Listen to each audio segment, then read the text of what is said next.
parking, and found a place and found your way here. We in the Congregational Church are involved in a number of activities in the community and in the state and the nation, and certainly peacemaking is one of those issues that is especially important to us. So when Ed was looking for a place to host Julie, he immediately said, sure, we'll do that. And we're proud to be a part of this event tonight, and again, welcome to all of you.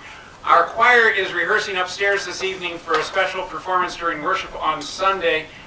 So you might hear them a little bit, but I don't think it should affect us too much. It's not the angel voices, but it's just our choir. Anyway, I'm glad you're here, and with that, Ed wants to say a few words about Julie, and welcome.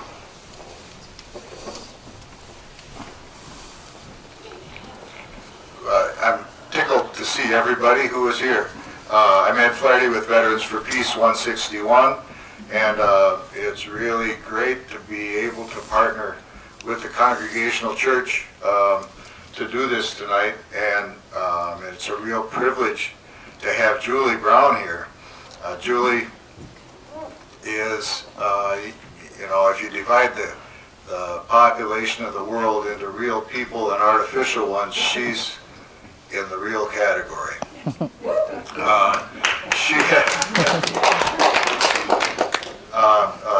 She has fought the good fight on a number of fronts, whether it's Des Moines or rural Iowa or the Mississippi River or Iraqi Kurdistan. It's the Kurdistan area of Iraq, and her experiences there in the last 2 years as part of the Christian Peacemakers teams that she would like to speak about tonight. But before I forget, I have to interject my one editorial, is that it's great to hear things, but we have to do things too. And at the moment, the one thing that I would ask all of you to do tomorrow, if you can't do it tomorrow, do it Friday, but Friday might be too late, would be to call our distinguished senators, Ernst and Grassley, and tell them to get on the right side of history and to vote to get the United States out of complicity with the Saudi coalition in Yemen. And Resolution 54.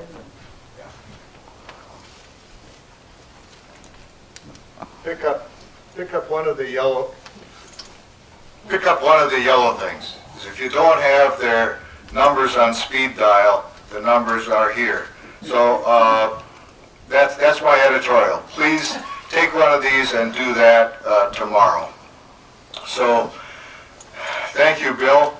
Thank you for the Congregational Church for this great setting. And Julie, thank you so much for being here. Julie Brown. Thank you.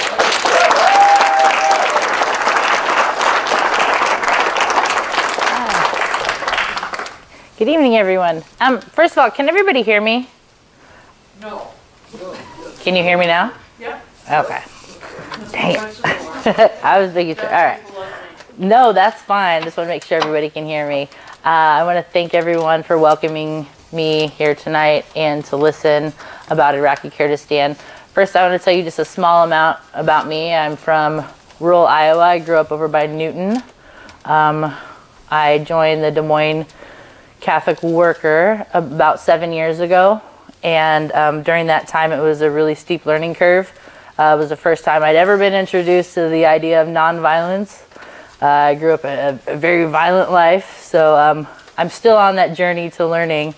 A year after I was a Des Moines Catholic Worker was my first trip to Palestine. 1 year later I went to Palestine again. Since then I've been to Guatemala, Mexico, and then the last 3 years I've been working in Iraqi Kurdistan. So I'm not going to know everything about even what I'm talking about tonight. It's a really complicated subject. The Middle East is very complicated. I'm just going to try to speak to what I do know, and afterwards try to leave a little room for some questions, and maybe we can figure out some solutions together. So first of all, I work with Christian Peacemaker Teams. Christian Peacemaker Teams is a faith-based organization. We are not missionaries, but we are rooted in our own faith. And the members of Christian Peacemaker Team are multi-faith. So the people on my team represent many different spiritual backgrounds. Our work is centered on human rights, and we also work really hard on undoing oppressions. And so we're in many different places around the world.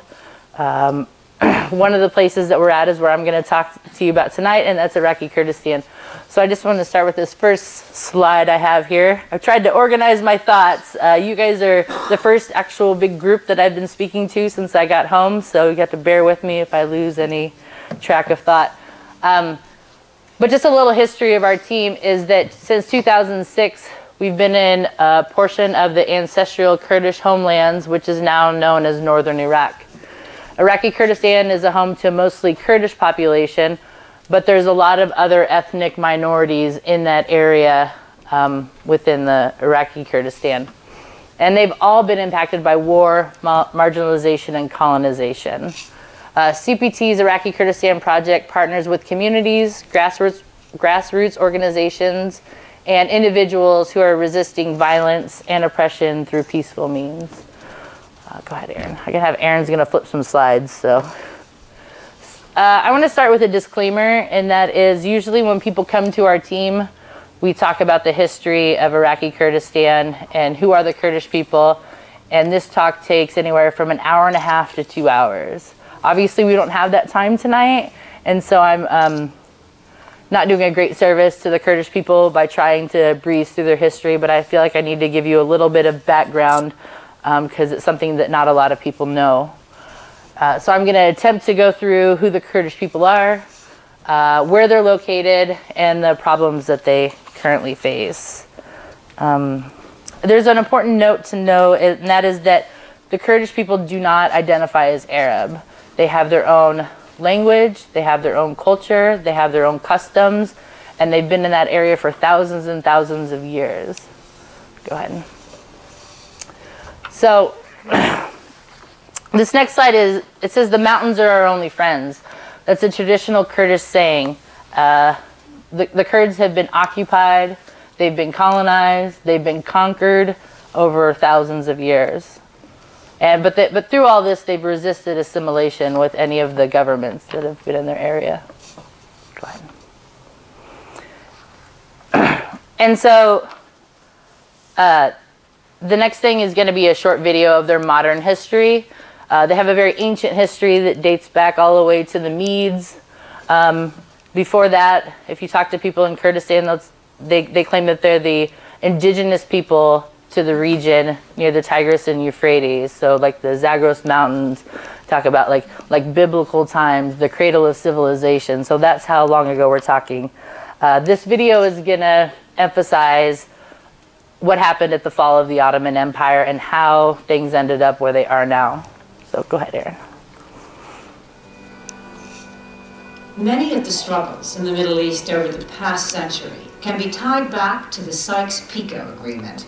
Drafted in the final years of World War I, the Sykes-Picot Agreement was a secret document negotiated by British officer Mark Sykes and French diplomat François-Georges Picot. Once ratified, it divided the Levant region under two spheres of influence controlled by France and Britain while establishing the map of the modern Middle East. After the fall of the Ottoman Empire, the borders drawn in the Sykes-Picot Agreement were signed into law with the Treaty of Sèvres in 1920. While originally setting aside sovereign Kurdish territory, Turkish nationalists protested aggressively and went so far as to relocate thousands of Turks into Kurdish-majority regions. In 1923, the Treaty of Lausanne was signed by the Allied powers, which amended the previous treaty. Forming the present-day Turkey, Lausanne set the northern borders of Syria and Iraq, separating ethnic groups and effectively ending the dream of a sovereign Kurdistan. Today, more than 30 million Kurds and millions of Assyrians, Yazidis, and other stateless ethnicities straddle the borders drawn by Mark Sykes and François Picot 100 years ago. In Turkey, Kurds were denied basic citizenship until the late 1990s and are locked in a decades-old civil war against the Turkish government. In Syria, Kurds have lived without cultural or linguistic freedoms for decades under the Assads and were not granted full voting rights until the Syrian civil war broke out in 2011. In Iraq, Kurds were victims of a genocide under Saddam Hussein in the late 1980s. And in Iran, Kurds attempted to establish a Kurdish government, which was quickly and brutally suppressed. So, what would the Middle East look like today if the Sykes-Picot Agreement had been drawn differently? Would the region be as turbulent as it is now?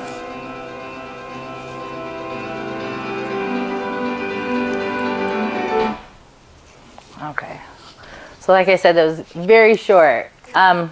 But it had a lot of information in it, and I don't expect anybody to remember much of any of it, but just to see that there was lots of different maps. The area was divided up many different ways, and all of those lines went right through the Kurdish regions. So just to recap, this is where we're at now. The dark orange are the Kurdish region. That's where the Kurds are living now. And you can see that the lines go right in the middle of it. So we have Kurdish people living in Turkey, Iran, Iraq, and Syria. A large majority of them are living in Turkey. They actually make up 20% of the population and occupy about a third of the land. So that's another area that they're extremely oppressed. In the video it said that they were basically, let me try to remember. Okay, in the video it was talking about in Turkey how they were oppressed and they weren't allowed to vote. Not only were they not allowed to vote, but you weren't allowed to wear Kurdish clothing. You couldn't speak the Kurdish language. It wasn't until the last few years that they decided that they would allow them to speak Kurdish language in private schools. They're still not allowed to speak in public schools. So the dividing of all this land has created a lot of different resistance groups that have been resisting these different states. They've been fighting for their own self-determination, and especially in Turkey have been fighting so that they could have some sort of protection underneath the Turkish constitution. Go ahead. So the red line here on this map is the proposed Kurdistan. This is what they were hoping to have as a state at the fall of the Ottoman Empire. And the part in the yellow in the middle is the semi-autonomous region of Iraqi Kurdistan within Iraq. So that's actually the only area where they have any major say in their government, and that's that small area. And so resistance groups that have formed in all the surrounding countries reside in the Zagros Mountains, which is the border region between Iran, Iraq, and Turkey. And so, go ahead and flip to the next slide.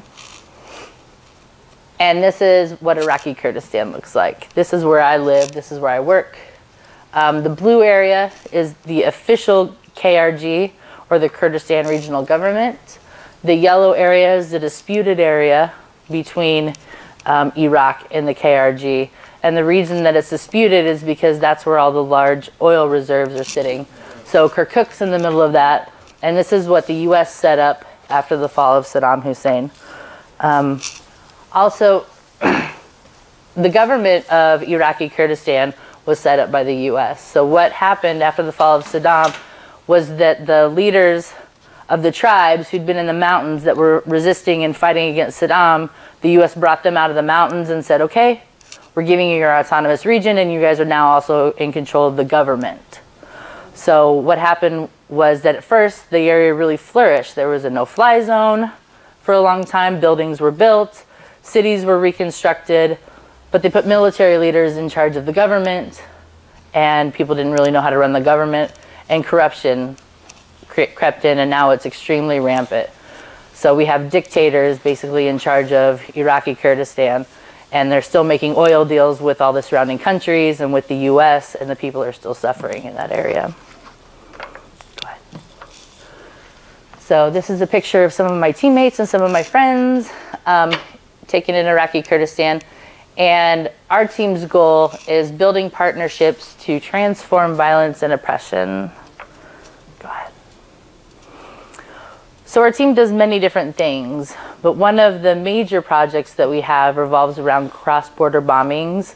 Remember when I told you that there's a lot of resistance groups that are in that border area? There's also thousands of villages that are in that border area. And within those villages, they've been impacted by bombings for several decades from both Turkey and Iran as they fight against their own resistance groups who take refuge in those mountains. So oppression of the Kurdish people in the region has led to many resistance groups. And these villagers in Iraqi Kurdistan are caught in the middle of this. This is a picture of one of the homes that we visited on one of our trips to one of the villages. Go ahead. One of the things that the villagers really are faced with is mass displacement. There's a lot of, there's hundreds of villages that are emptied. So there's some areas that you can go into, and there might be a whole district, and they'll say 97% of our area is a banned area or a vacant area. That sometimes there's like 200 or 300 villages that are in that area, but there's nobody living there because there's so much bombing that people can't live in their villages. And so they get pushed further and further and further out of the mountains. Some villages, the whole village is moved. And sometimes these villages have moved more than once, sometimes 2 or 3 times. The whole village will move down the mountain, and then they'll be bombed again, and they'll move the whole village again.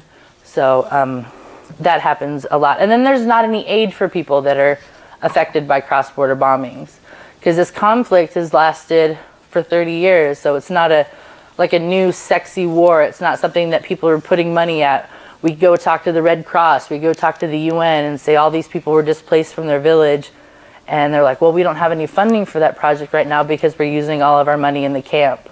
Or there's a lot of money out there from the international community for rebuilding farms or for beekeeping, for example, because that's a really popular thing that the farmers do in the mountains. And so we try to get some like new beehives for villages after they've been bombed, and they say, we don't have money for that because we only have money for this for families who have been impacted by ISIS. So this is kind of a forgotten conflict. Go ahead. Also, the farmlands are extremely impacted. A lot of villages that we go to, the farmers tell us that their farms have been burned consecutive years. What we find is that when we go into an area, a lot of times the farmers will tell us that they feel like they're being a victim of collective punishment because the resistance groups are in the areas or maybe in the mountains behind their farms, that Turkey or Iran has been ineffective to root these people out of the mountains, so they bomb the village farms to try to get the villagers to help rise up against these people. And the villagers will say, what are we supposed to do? We're farmers. We have shovels. We're just trying to live here. We're just trying to feed our families. And year after year, their farms are being burned. Go ahead. So I have to give you a little backstory on one of the major conflicts in the mountains, and that's between the Turkish government and the Kurdistan Workers' Party, or the PKK. So they've been in conflict for 30 years. There was a ceasefire that started in, I think, 2013. It lasted for 2 years. And what happened right after that was that all these village areas in the mountains flourished. People started going to the mountains to vacation. There was a lot of tourism. The farms were doing well. People were moving back to their villages. All the vacant areas started to repopulate again. And then in 2015, within the country of Turkey, there was a group of 30 civilian youth activists that were trying to travel to Syria to aid in the Kurdish people in Syria's fight against ISIS, and the government of Turkey attacked them. And so the Kurdish population within Turkey started an uprising, and that was right at the time that the U.S. was trying to get Turkey to close the border. I don't know how much you know about this, but there was weapons, supposedly there was weapons that were traveling across the border of Syria and Turkey wasn't really doing much to stop that. So the U.S. was pushing him to stop the weapons flow and also to engage in the war in Syria. So this uprising was happening, so there was a ceasefire. Then this uprising was happening with the Kurdish population within Turkey, and Turkish officials decided that they would now engage in the war in Syria. And what actually happened on one of the first days where they were flying planes to Syria was that they actually bombed the Kurdish people instead, as a message to the Kurdish people within Turkey that they needed to stop their uprising. And so the next video is one that we shot in a town called Zargali. Go ahead. بەناومەرگی خێزانەکەمدا گوزەرم کرد. دەربازبووان و خانەوادەی قوربانیانی بۆمبارانکراوی گوندی زارگەڵی لەلایەن تورکیاوە باسی بەسەرهاتە تراژیدیاکەیان دەکەن و داوای دادگەری و ئاشتی دەکەن. ئێمە فکرمانەوە ناکردەوە مازانی تیارە چووتەوە بەڵام لە هەمان کاتە ئەو بە تیارەی لێدانیش و بە تیارەی کەشفی ئەو هەر لەگەڵ لەسەر ناری قەندیلە سوڕاوە. 20 دقیق پێچ و تیارەکان شوونەوە بەڵام لە هەمان کات لەگەیمە لاشەکەمان دەستگاندە نزیکەی تا 20 مەترێک 30 مەترێک هەنگ زیاتر نەدەبوو ڕۆیشتین ئەمە هەر ئەوەندەمان زانی دەنجی تەقینەوە و لێدانی فڕۆکەکان گوێبیستی ئێمە بوو کە لێیدا ئێمە هیچمان پێ نەکراوە پەش و وا بوون یعنی خەڵکەکە زۆر کە قەسفی دووەمی کردینەوە یعنی کە لێیدا چوار سارۆخی لێداین من نزیکەی 100 مەترێک دوورتر کەوتمەوە لەو شوێنێک کە لێیدا بە خلالی 30 ثانیە کە دوور کەوتمەوە دیسان سەر و قەسفی سێوی کردینەوە ئەو جایش 4 سارۆخی لێداین کە 4 سارۆخی لێداین ئەو خەڵکەی کە لەگەڵ مندا بوو هەمووی هاوار بوو بەڵام لە هەمان کاتدا بێدەنگ بوون کە بێدەنگ بوون ئەو مامەی کە پێشتر لەگەڵ من بوو کە مادەمێنی ئەوەی کە ڕەوانەی تووشیا کرا بۆ سیاسەتکردنی پێویست عنی یەکێک بانجی من گرکتی وەرە مامەکەت بریندار بووە منیش لە تاو مام و لە تاو کەسانێک کە لەگەڵ من بووە نەمدەزانێ بگەڕێمەوە ئەو کەسانە نەبگەڕێمەوە لای مامەکەم کاتێ پەڕیمەوە بۆ لای مامەکەم کە گەشتمە لای عنی بریندارێکی زۆر سەخت بوو مزاوەکانی و لێرە و دایکم شوێن بوو بەڵبارانی تورکیای ڕاقەم هێرشێکی سوپەر کردووە سەر تیارەکانی تورکیا لێداین من داوای داکم سوور داوای دایکم کە چوون نزیکی دایکم و دایکم نەما بوو ڕاقەت دەستماندا دایکەکەم لەر تیارەی لێداین وەک ئەمی بریندار بوون دوای هەموو کارەساس و ناوەتی کۆماک شەهیدیشماندا شەهیدەکانمان یەکیان خۆم بوو دوام وەزان بوو یەکمان دایکم بوو یەکیشمان خەزم بوو پێ شەهیدماندا کۆماڵ خەڵکی هاواشیشی جێدا بوو ئەوانەکە دەرەوە هاتمە جێریش بوونە ڕاقەت ئەوانە هەموو بوونە سەرمەندی کۆماڵ خەڵک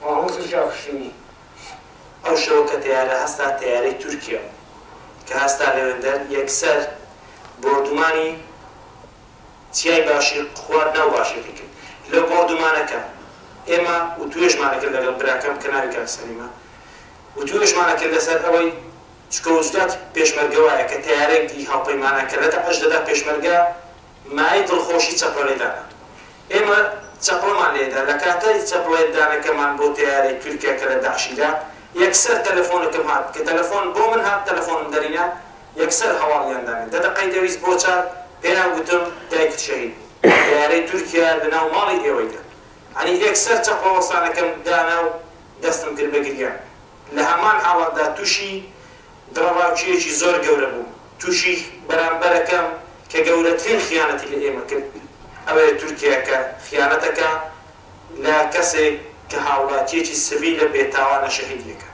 ئێستا داوام ئەو داوایە ئێمە وەکو کەس و کاری شەهیدان داوا ئەکەم بەجددی هێزەکانی هاوپەیمانان وڵاتانی زلهێز کۆنسۆڵخانەی تورکیا لە هەولێر و لە بەغدا وەزارەتی ناوخۆی عێراق لەگەڵ هەموو لایەنە سیاسیەکان ڕێککەون لەگەڵ تورکیا چی دیکە خوێنی کورد بە بێتاوانی نەڕژێت چونکە ئێمە کۆنسۆڵخانەی تورکیا لە هەولێرە چی ئەیپارێزی پێشمەرگە ئەیپارێزی چه ئەیپارێزی ئەم گەرانە ئەیپارێزن بۆ تورکیا ئێمەش ناپارێزی.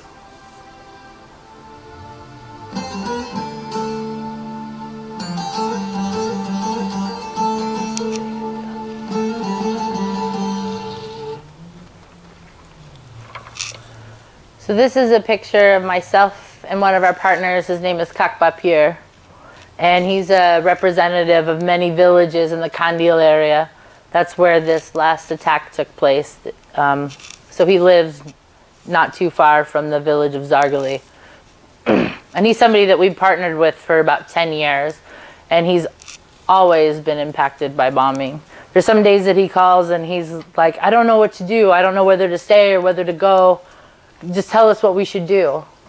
And we're just like, we don't know what you should do. You know, you've lived in that area. You know best what's safe for you and your family. A few months ago he called and he said, Turkey's been bombing for hours and all of our fields are on fire and we're stuck inside of our homes and we're terrified. And there was nothing that anybody could do. He just had to wait until the bombing stopped. It's a picture of his son. And he says, the children here say Turkey and NATO are bombing us. The children don't even know what NATO is, but they know that NATO is bombing them. You know, and that's something that the U.S. is also a part of. Turkey is our ally through NATO. So to make it like even more complicated, the same base that these planes are flying out of that bomb the Kandil Mountains in Iraqi Kurdistan, who are the Kurds there, our supposed allies, is the exact same base the U.S. warplanes are flying out of to aid the Kurds who are fighting in Syria. So, just to show you how complicated everything is over there. And this is a picture of Dunya Rashid. She was a 19-year-old, lived in a village called Halania. I went and interviewed her family a couple months ago, and one day, so her and her family make and everybody in the village of Halania make their yearly income from harvesting plants and nuts and things from the mountains right behind their homes. There's a mountain there. All of their yearly income comes from the agriculture that mountain provides. So in June of this last year, the villagers were headed up the mountain getting ready to harvest, and it's important to note there's also a Turkish base on this mountain. It's not within Turkey, it's actually within Iraq, but there's several Turkish bases within Iraq in the Turkish area. So there's a Turkish base on this mountain, and there were people up on the side of the mountain that were harvesting, and the Turkish base shot a mortar near where the people were harvesting, and it set all the fields on fire. And so they ran back down to the village, and there was nothing they could do. It was too dangerous to go back and put the fires out, so they let the fires burn. And 2 days later, everything was burned, and the fires had finally gone out.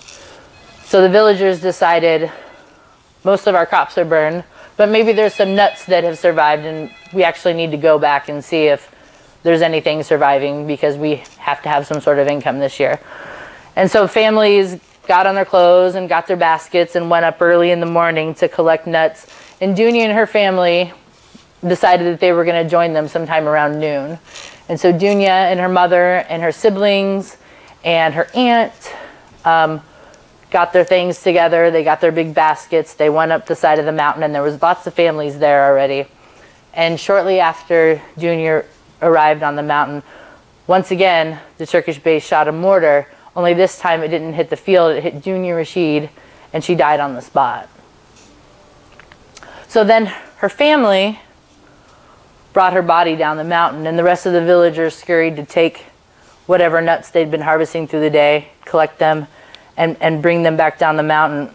And some of Dunya's family took out their cell phones and started to secretly take pictures of the area where Dunya was killed.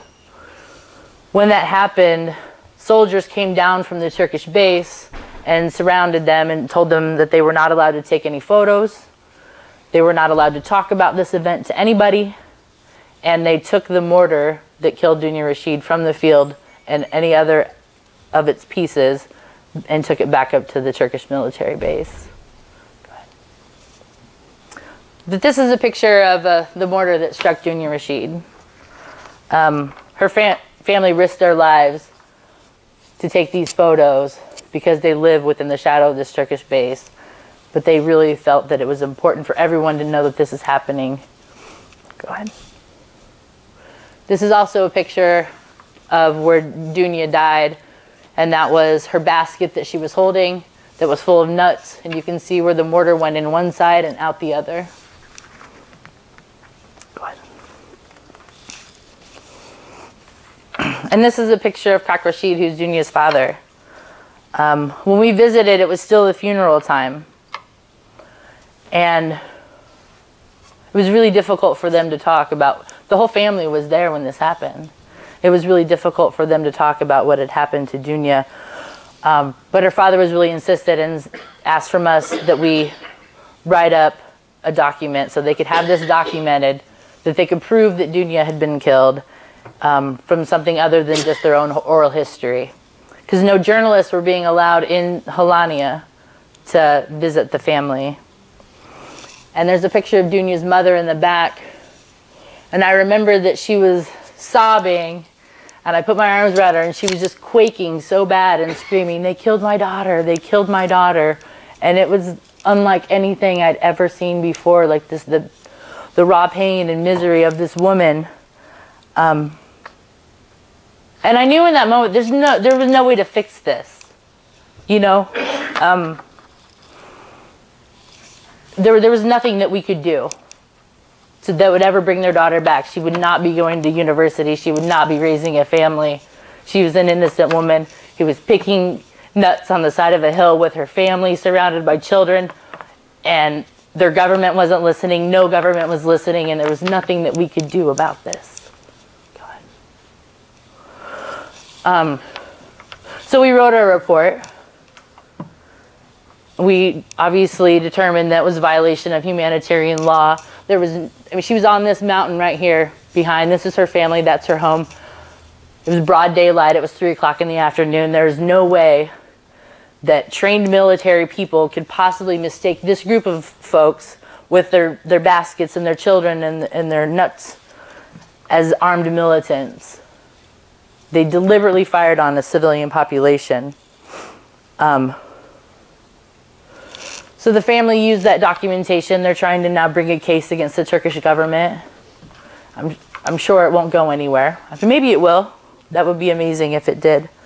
And then the father asked, "What else can you do for us?" When we went back and took a report, "What else can you do for us?" And I said, "I don't know what I can do for you.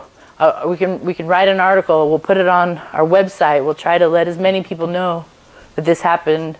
And he said, "Please do, tell everybody. I want everyone to know. I want everyone to know that my daughter was killed." So, so I'm telling you all, so that hopefully you'll know that this happened to Dunya Rashid. Sorry, I gotta take a second. Another area that we partner with are the villages of Dupre and Kashkawa. Go ahead. This is a picture of Han Abdal and his mother and his children. When we first went to, he lives in Dupre, and the first time we went to Dupre, he said, "We've been being bombed for 30 years and we've never had anybody come here and talk to us." Yeah, he said that when the bombings happen, the children are terrified. He said, I'm a soldier. I'm part of the Peshmerga. I know how to deal with, I know how to deal with bombings. But my mother's terrified. My wife's terrified. My children are terrified. They don't know whether to go stay in the house and worry about the house being struck and it collapsing on the whole family, or to go out of the house and worry about being hit with shrapnel and flying rocks. The children are terrified of the skies. This area has Turkish warplanes all the time flying over. They're not always bombing, but they're always flying in the sky. And there's also drones always circling around this area. So the children are afraid of the skies. Nobody, not even the local government, documents these attacks anywhere in Iraqi Kurdistan, actually. Nobody has any information on where bombings are, who's been impacted, how many fields were burned, how many homes were damaged. Nobody keeps track of this. And there's always planes flying, there's drones flying around, there's children and family everywhere, everyone's terrified and nobody cares. The governments don't care. My team has 4 people on it. We are the only international NGO organization that works with people in these cross-border bombing areas. There's 4 of us. We write reports that go to the European Union, to the UN, get invited to places as expert speakers. I've been there 3 years is all. 3 years. And now all of a sudden I'm an expert. It's because nobody's doing this work. So I would encourage you all to research a little more about this. Yeah, go ahead. So we met Han Abdal's family right after there was a bombing, and he was talking about the most recent bombing they had. A large bomb had hit the side of a mountain, and huge boulders and chunks of rocks rained down onto their whole village. It put holes in the roofs, it cracked the walls in the mosques, it destroyed the water tanks on top of the school, it blew out all of their windows. And as he was taking us to the school to show us the water tanks, we passed this little girl, and he pointed and said, "Look, she's standing on a part of one of those bombs." Go ahead. But there's something else that's happening in this area amongst all of this, and that's that they're absolutely proving the U.S. stereotype wrong about what's happening in the whole Middle East. Kashkawa, or Dupre, where Han Abdal lives, is a Muslim village. He lives on the hill where I took this picture from. The green at the bottom is Kashkawa, and that's a Syrian village. They actually live in a valley full of Assyrian villages. And Han Abdal said, when there's bombings, the people from Kashkawa come up here and take us to their house. So when this bombing happened, they came up and they got us and they took us back down. Or a couple bombings before. He said the last bombing that happened, they came up, grabbed us, took us back down, and then they gave us keys to their home, just in case they weren't home when it happened the next time. So the picture over there is a picture of Yusuf, and he's the leader of the, I'm sorry it's a really dark picture, but he's the leader of the Assyrian village. And I was like, this sounds really fairy tale, but I don't, So we went to Kashkawa, and we talked to them. And they said, oh, we've been being bombed for decades here. Usually it's our fields that are burned, because there's fields in between Kashkawa and Dupre. He said, but our neighbors in Dupre get the worst of it. And every time that we hear the warplanes, we are terrified for our neighbors. And so we gave them the keys to our home. And then he talked about, Christians and Muslims get along very well. They get along, we've been getting along for hundreds of years here. They have their farms next to each other. They go to weddings in each village. They go to funerals in each village. They celebrate their joys and their sorrows together. They live as neighbors. They all know each other by first names. So this is one of the places that we like to take delegations to, just so people can actually hear from the people that live there that it is possible for us all to get along because they're doing it. Yeah, go ahead. And this is a picture of my favorite person in all of Iraqi Kurdistan. That's Aklima. She lives in Dupre. She's a very strong, resistant woman. She is not married. She says, what do I need a man in my life for? I'm never getting married. She calls all of the men fools. She takes care of all the children. She's often seen out in the field working by herself. And she said this place is absolute paradise when there's no bombings. We can make our own food. We have a very lovely place to live. They have a beautiful freshwater spring that runs right through Dupre. Last spring, I went to go see Aklima and she wasn't home. And so I asked the other people, where's Aklima? And they said, oh, she's up in the mountains. And I was like, by herself? Because usually women go to the mountains, they go in big groups. Yep, she's up there by herself. So then when I came back this fall, I asked Aklima, I said, oh, I missed you in the spring. You were in the mountains. I said, weren't you afraid to be in the mountains by yourself? And she said, no. She said, it's the only place that I can find some peace.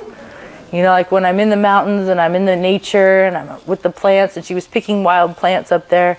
And the way that she just described it, you know, her whole face and body just lit up and her eyes lit up, and she got this little crooked little smile as she was talking about being in the mountains. And like through her eyes, I could see that in those moments that she was really, really at peace. So, yeah, go ahead. So right after I visited Aklima, I came home. And then a week later, I got these photos. This is a picture of shrapnel that landed not too far from Aklima's village. So these moments are always extremely fleeting in Iraqi Kurdistan. Yeah. So it's not only Turkey that bombs the mountains. Turkey's the bigger one. But Iran has its own resistance group, the KDPI. And so whenever Turkey starts losing its mind and really bombing the PKK a whole lot, it's always an opportune time for Iran to start bombing. They do usually in correlation when the PKK is bombing, or they do it to create a political statement. Go ahead. Go ahead. So this is a picture of a Bedouin village. There's thousands of nomadic farmers that live, or the shepherds that live in the mountains, or they actually live all over Iraqi Kurdistan, but they move further and further up the mountain as the bottom regions get dry. And one of our partners took us to this area called Alana Gully and told us that they'd just been impacted by a cross-border shelling from Iran. And so the first thing that I noticed when I went there, this is the first time I'd ever been to a Bedouin village, was that they didn't actually have any, I mean, I knew they were living in like a migrant way, but I didn't understand what that really meant. Like, these were tents. So when you put that with shelling, I just couldn't wrap my mind around it, because they have no structures. They're really in fabric houses in the middle of the fields. Go ahead. And then we got out of the car and all these children came running up. So not only were these people impacted by shelling, but there was also lots and lots of children in the area. It was whole families. On this day, look at these beautiful kids. They all came up. They wanted to play with our cameras. They wanted to see how we were doing.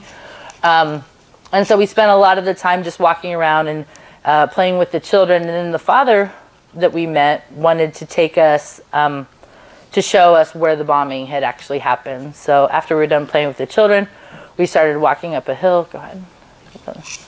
And we got to this area. And he was showing us how, let me see, kind of over this hill here is where they were when the shelling happened. And he told us that it was actually the children that were with the sheep. There was like 2 adults and a huge group of children that were tending the sheep one day. And then shells started to fall right where they were. And I just asked him, I was just like, well, how, you know, I guess it was a super insensitive thing to ask, but I had to ask him. I said, well, where did you go? Like, how did you protect your family? Like, where did you hide? And he said, there's no place to hide. You couldn't go anywhere. He said, there is not one rock in that field that could shelter more than one person. So everybody ran their own way. All the children ran their own way, and they all found their own rock to hide behind. And the shells fell for an hour. And all these children were each behind their own rock in this field as there was bombs exploding around them. And as a mother, I could not imagine what that would be like for me to be here and my child to be there in the middle of a war zone, and you can't put your arms around them. There's nothing you can do but wait for the shells to fall, to stop falling. And then he took us to go meet his daughter. At the end of the bombardment, 3 children had been wounded, and one of them was his daughter. She came out of the tent, and her eyes were glossed over. She looked like this. She was suffering some form of trauma, I would assume. But a piece of shrapnel had gone through her wrist, and she couldn't move her hand correctly. They couldn't afford the surgery that she needed. And so this is the reality of what's happening in the border. No matter what people tell you on the news, you know, this 30 years of bombing an area, you know, is not effective, obviously, because the people who are impacted the most are the civilians. Go ahead. So when I told you about Iran trying to make political statements, right after I got home this last time was the first time that a weaponized drone, an Iranian weaponized drone, was used on the Kurdish people in the mountains. And it happened in October, right after a skirmish with the US president. Iranian warplanes were also seen in the sky for the first time since the 1980s. Our partners called and they said there's planes all over the skies and these aren't Turkish warplanes. We guessed they must be Iranian, but they weren't 100% sure until the next day because it had been so long since they'd seen Iranian warplanes. Yeah, go ahead.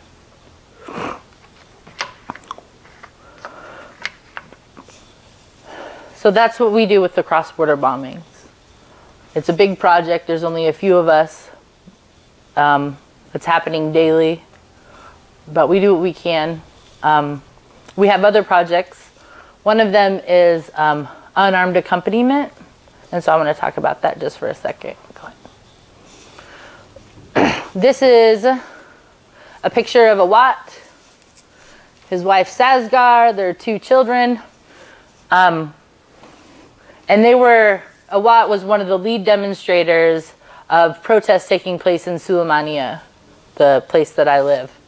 So he led thousands and thousands of demonstrators through the street protesting the government because the government had stopped paying its government workers. Teachers hadn't, at one stretch, it went 8 whole months without getting any payment.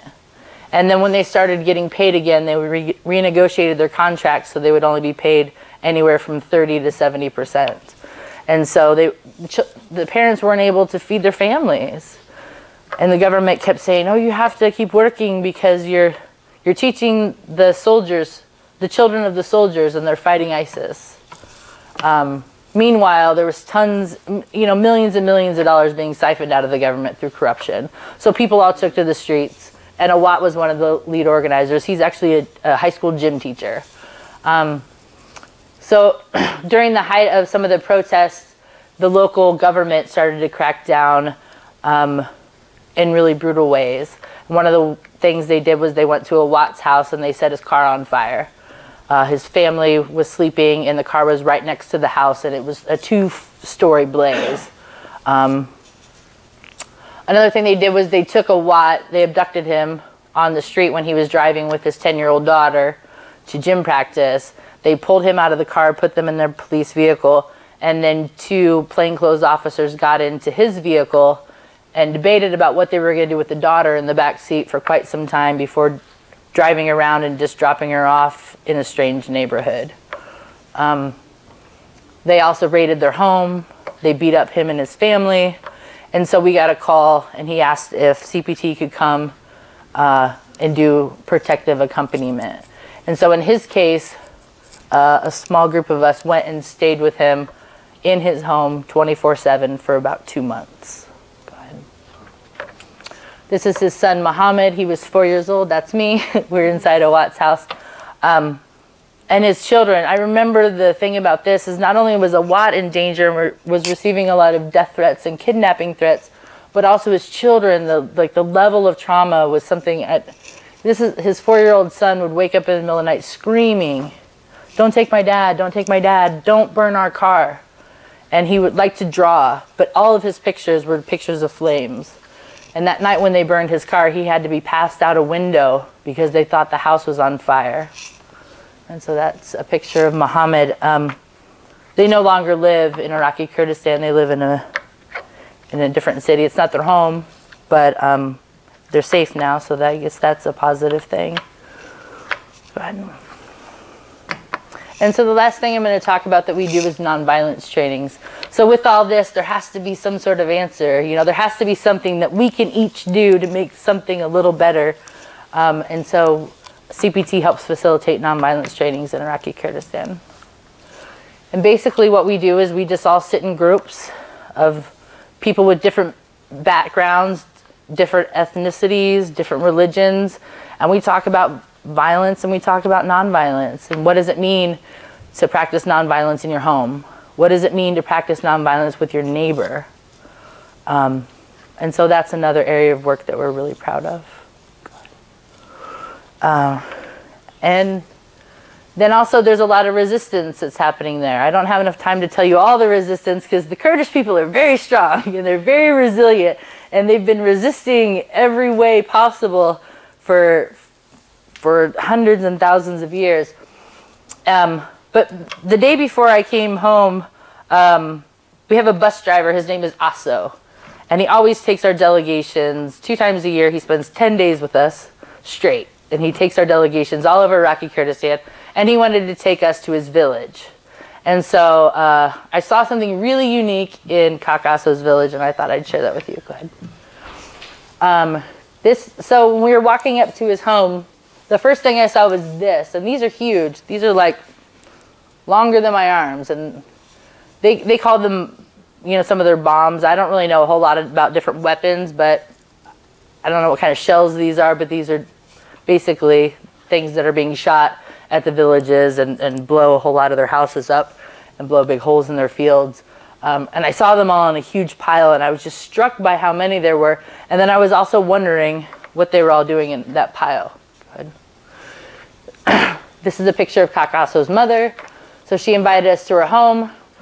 She was feeding us grapes, feeding us tea. We were sitting around having a good afternoon. And then I looked over at their house, and I realized what they were doing with these bombshells. If you can see along the roof line, I saw that they were built into the side of the house. And I remember asking, like, are those bombs? And they said, yeah. And I said, well, what do you have them in your house for? And she said, oh, over the years we've learned that they're much stronger than wood. So, you know, they make for good roofs. Go ahead.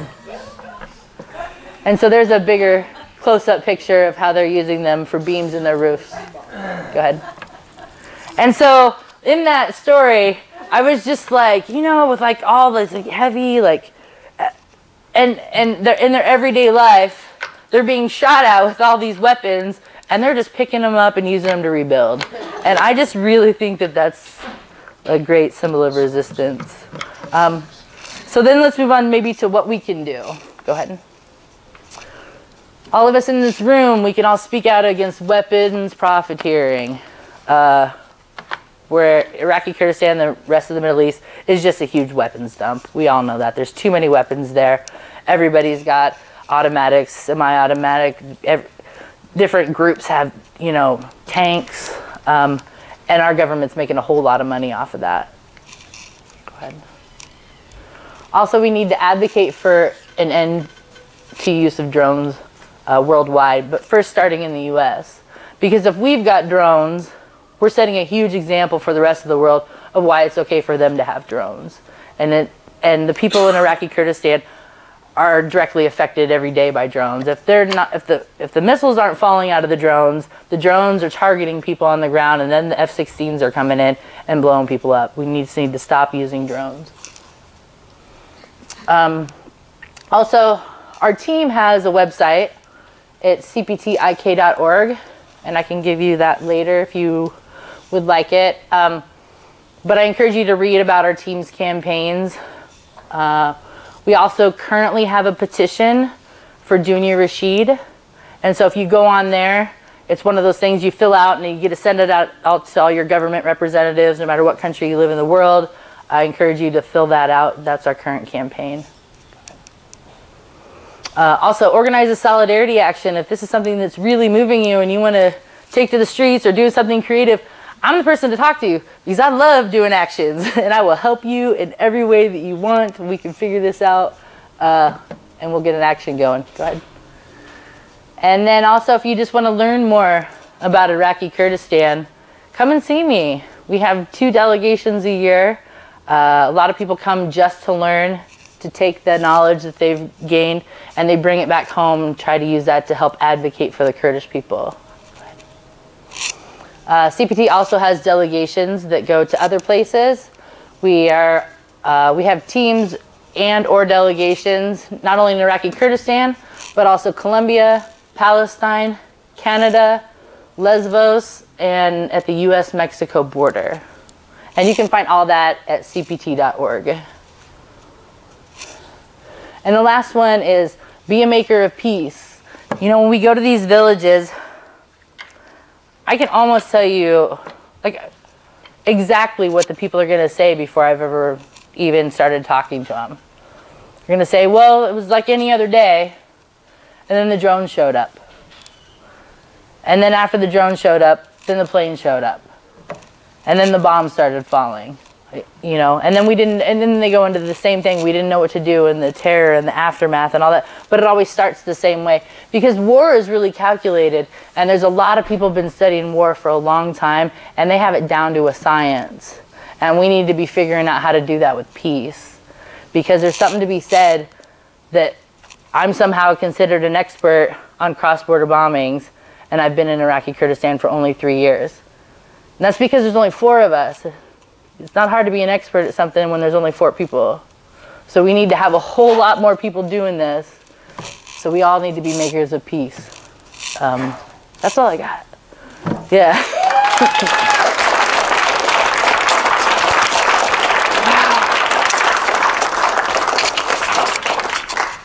Sorry, I just realized that I went a full hour.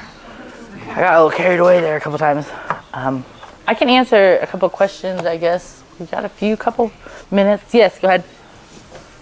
Would you say that the United States is a major provider of the weapons? Just like this is a cross-border bombing? I'm not exactly sure. I do know that we have huge weapons storages in Turkey. I'm not sure if the Turkish military is currently using those. That's something I've been trying to figure out. But, you know,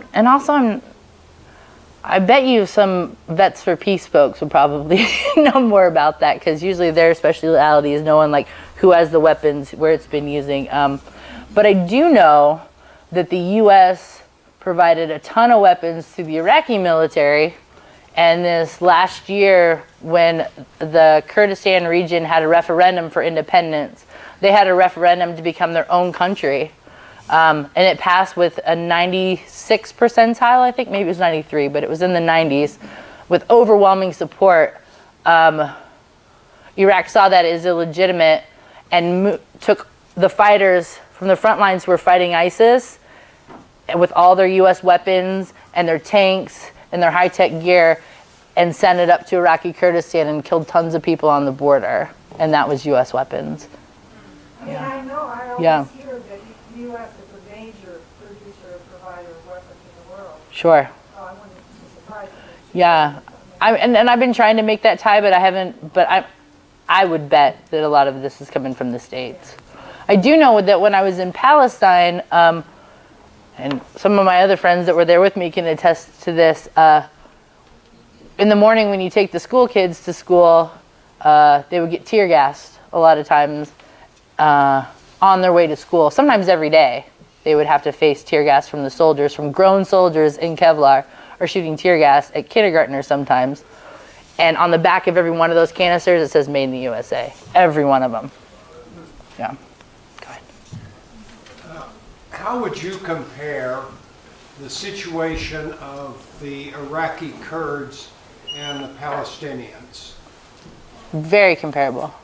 How would I compare it? I mean, they're both people fighting for self-determination or for political say in their lives. I mean, fighting for basic human rights and dignity. Not everybody's using nonviolence, but I think they're fighting for the same things. And a lot of, and it stems from populations that are being oppressed. Yeah, so I think they draw a lot of similarities between Palestine and Iraqi Kurdistan. Yeah, on the drones,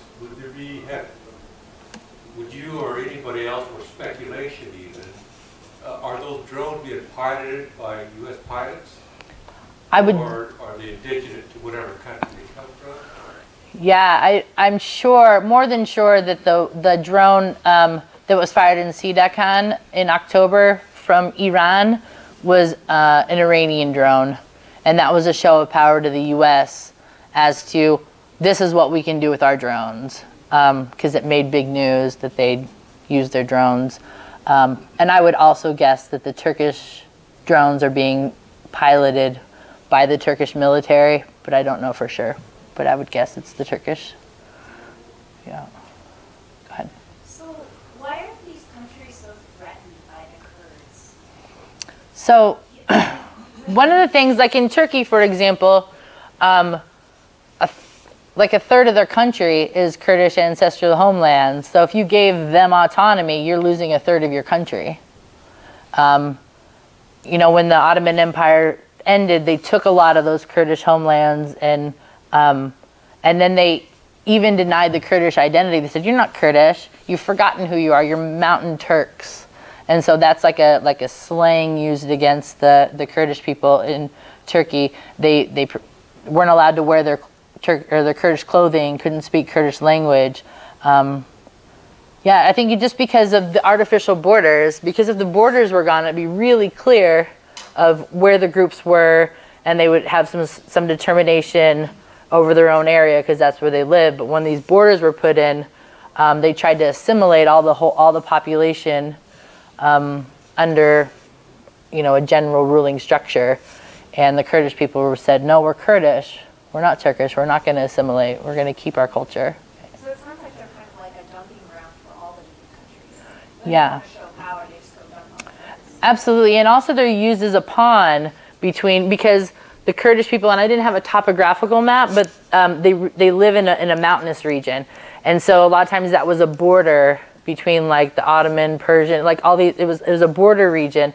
And so the Kurdish people have been used by many different ruling parties to fight with the neighbors. So they've been used strategically, and they've also been, like you said, dumped on, both. Yeah? To partially answer that, it would be the equation of what if the indigenous Indian people in North Dakota and South Dakota said we want 40% of our land back. And what's going to happen in Oklahoma and Arizona if you give 40% of the land in North and South Dakota back to an so-called Indian nation? Yep. So it's an equal equation of displacement of people. Yes. Coincidentally, tonight on public television is starting a 3-part series about the Ottoman Empire at 9 o'clock. So I think it's going to run, 3 Wednesday nights in a row. So if you're interested in learning more about this region, this might be a perfect opportunity. That would be, yes. I was like, I'm not going to be home by 9. All the way to Des Moines, but I bet I can find it online, but I'm going to watch that, I'm sure. They'll probably replay it a couple times. Oh, I'm sure. Yeah. Ed? How did you become a Christian Peace Team member? And what does a person have to go through to do that? So, I had been to Kurdistan 2 different times. I mean, I've been to Palestine 2 different times. On my journey to learn about nonviolence, I was taking lots and lots of nonviolence trainings. Anybody who would offer a nonviolence training. And one of the ones that I took was with Meta Peace Team. Used to be Michigan Peace Teams, with some of my friends here. And I went there just to learn about nonviolence, and then they started talking about the groups they send to Palestine, and I was like, oh, maybe I'd like to do that, and ears around me perked up, and all of a sudden, I was going to Palestine. So that was the first time. A couple years later, I went again with a different group. I thought, oh, I'm going to do it on the cheap, and I'm going to go with International Solidarity Movement. We're just going to go there, hook up with a local group. Both of the times that I came back, I really enjoyed being there, but I thought if I really want to do this for any length of time, I want to go with a group that's kind of like very well planned and has a lot of support. And the last time I was in Palestine, I worked really closely alongside of Christian Peacemaker Teams. They were like when we had questions, they were the person that we turned to. And so I thought if I wanted to do this work, I would join Christian Peacemaker Teams. And So I went on one of their delegations just to make sure that's what I wanted to do. And then after that, I applied for their training. And then I applied to work on the Iraqi Kurdistan team. And I've got pamphlets up here. I got the little ones about delegations. I would love it if everybody would take one about the delegations. I also have our newsletter. And then I've got, I got a sign-up sheet I need to put out there. If we could send you some of our emails, that'd be great. And then I also have calendars. And then before I take this last question, I don't know if you all noticed underneath your seat are little envelopes. CPT works on a super, super hairstring budget. Yeah, it's in that box. I think at the bottom. So if anybody were inclined to give a donation to Christian Peacemaker Teams, these actually go to support us on the ground. And so, yeah, I would really appreciate that, and it would really help with a lot of our work. Yes, did you have a question? Could you just take us through a day of Julie Brown in Iraqi Kurdistan, where you slept? How did you get food? What did you do about, what was a day like? Sure. So I live, so our team has a house in Iraqi Kurdistan. A lot of internationals, which by the way, there's tons of internationals there, living in gated communities with security guards, working for different contracting companies. Our team actually lives in one of the neighborhoods, so we don't have all of that fancy stuff. But we do have a nice house. It's got about 4 bedrooms. And so team members generally live in the house. I just moved out of the house because I got married this last year in Iraqi Kurdistan. But before this last year, I would have lived in the house. And so usually in the morning we get up and the whole team has some sort of a gathering. And that's where we all just sit. We either meditate, somebody can bring something from their spiritual background. Sometimes we do some sort of like, you know, exercise, something that we can do together to ground us in our work. And then we usually have a short meeting where we figure out what kind of work do we have to do for that day. Are we going to the mountains today? Are we doing a nonviolence training? We kind of plan out what our work looks like. On days that we go to the mountains, that's usually a 3-day trip. Usually it takes, all those places that I showed you in the picture are about a 7-hour drive from where we live. So we spend about 1 full day driving. Then we would go and make contact with whoever our partners are there in the evening. Then we would go either stay in a partner's house or in a cheap hotel somewhere. And then the next day we would really go and do like big site visits into different places. And then we would stay again, and then we would go home. Days that we're in the city, yeah, we work with different local civil society groups. We do a lot of writing. Like if we just got back from the mountains, we need a couple of days where we can do writing.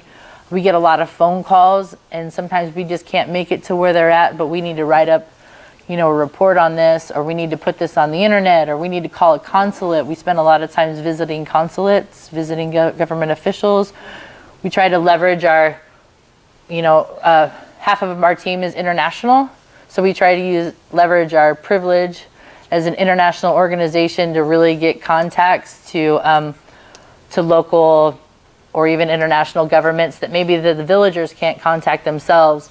And so maybe we'll make an appointment with like the Turkish consulate, for example, and then once we get that appointment set, we'll grab a leader from one of the villages and bring them with us, because they're the ones who want to talk to the Turkish consulate, and then we just sit there and we say, hi, we're CPT, we've brought so-and-so, and they want to talk to you. That's a lot of times how we try to leverage our privilege in that area. Yeah. Go ahead. Could these drones that are involved in these bombings be controlled by Americans here in the States, or are they being controlled by Turkish? It could be. I mean, I don't assume they are. I'm really sure that we don't know everything, I guess, about the government or in the military. They're super secret, but I would guess that the Kurdish people would know real well if it was the Turkish, or if it was the U.S. piloting those drones. They see the U.S. as their biggest ally. The U.S. sees the Kurdish in Iraqi Kurdistan as their allies. I can't imagine that that would go untalked about. If that, but that might be true. I honestly don't know. Yeah. Yes. How much Israeli involvement is there in Kurdistan? Because under the no-fly zone, the U.S. Implemented a policy of taking Israeli companies that were revealed in that area when Iraq was divided between the north and the south and the middle sector. So the Israeli companies were very involved in hoping to build a pipeline from Kirkuk down through Jordan to Israel. Are they still there? What's the presence of the Israelis? I don't know what the presence of the Israelis on the ground is, but I do know that they were a huge supporter in the Kurdish referendum, and that a lot of the Kurdish people say that Israel is one of their only really great allies. A lot of support from Israel for the Kurdish to have their own separate state, and like you said, I'm sure it has a lot to do with oil contracts. I mean, everything that happens there has to do with oil contracts, and also depending on which part of Iraqi Kurdistan you're talking about, you know, the conflict between Iran and Israel plays out in all those areas too. Yeah. Anyway, that's what I got. Can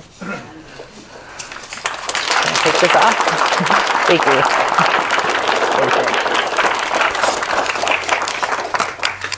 Oh, don't go away, Julie. Run away. I took this off. Is that okay? Yeah. Just keep it. Thanks to Julie very much, and you know, there's fantastic people in the audience, every one of us, and you know, I think that why don't we break up, but let's visit for 15 minutes with each other, with Julie, with the people who came from Des Moines, get some literature, get some cider, and let's see what we can get done in the next 15 minutes. And peace to you, and thanks very much to the Congregational Church, and Veterans for Peace will be around, so hang in there. Thank you.